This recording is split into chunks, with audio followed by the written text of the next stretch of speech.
Charles Spurgeon ishte një predikues, autor dhe pastor baptist anglez i shekullit të 19, i njohur në mbar botën e krishterë si princi i predikuesve, për fuqinë e mesazhit dhe ndikimin e tij të madh në jetën e shumë njerëzve. Ai u rrit në një familje të krishterë, ku besimi dhe studimi i shkrimit ishin pjesë e përditshmërisë. Në moshën 15 vjeçare përjetoi një kthim të thellë shpirtëror dhe në moshën 16 vjeçare predikoi predikimin e tij të parë. Vetëm 4 vjet pas konvertimit, Spurgeon u bë pastor i një prej krishave më të mëdha në Londër. Gjatë gjithë jetës së tij, ai predikoi mijëra herë, shpesh deri në 10 predikime në javë, dhe shumë nga predikimet e tij u botuan në libra që u përkthyen në 10 gjuhë.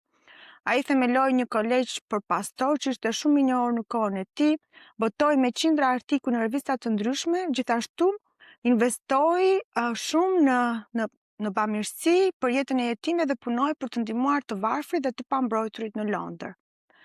Spurgeon nuk ishte thjesht një predikues i fuqishëm. Ai ishte një njeri që vuajti shumë, fizikisht dhe mendërisht. Që në rini, ai përjetoi probleme serioze shëndetësore, veçanërisht nga një lloj artriti, një sëmundje shumë e dhimbshme që shpesh e linte të paaftë për të ecur apo për të predikuar. Dhimbjet fizike ishin të shpeshta dhe të rënda dhe ai shpesh detyrohej të tërhiqej për periudha të gjata për shkak të shëndetit të dobët. Por edhe më e thellë ishte lufta e tij mendore dhe emocionale. Spurgeon vuante nga depresioni i rënd me episode të errta që ai veti përshkruante si re të dendura që mbulonin shpirtin.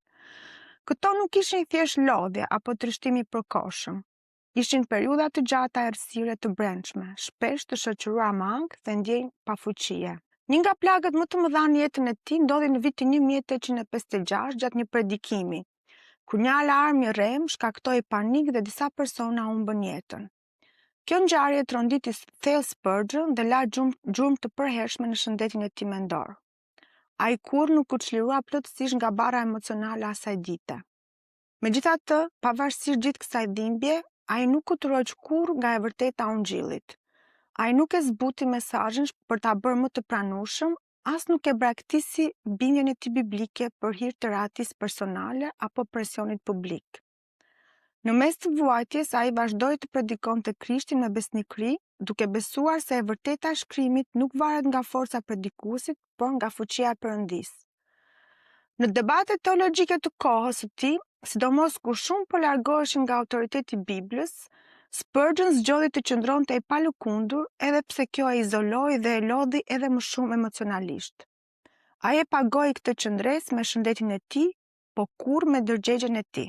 Jeta e Spurgeon është një dëshmi e fuqishme se besnikëria ndaj Ungjillit nuk lind nga mungesa vuajtjes, por nga një besim që zgjedh të qëndrojë edhe kur trupi dhe mendja janë të lodhura. Ai nuk ishte i fortë sepse nuk vuante, ai ishte i fortë sepse nuk e la vuajtjen ta largonte nga e vërteta.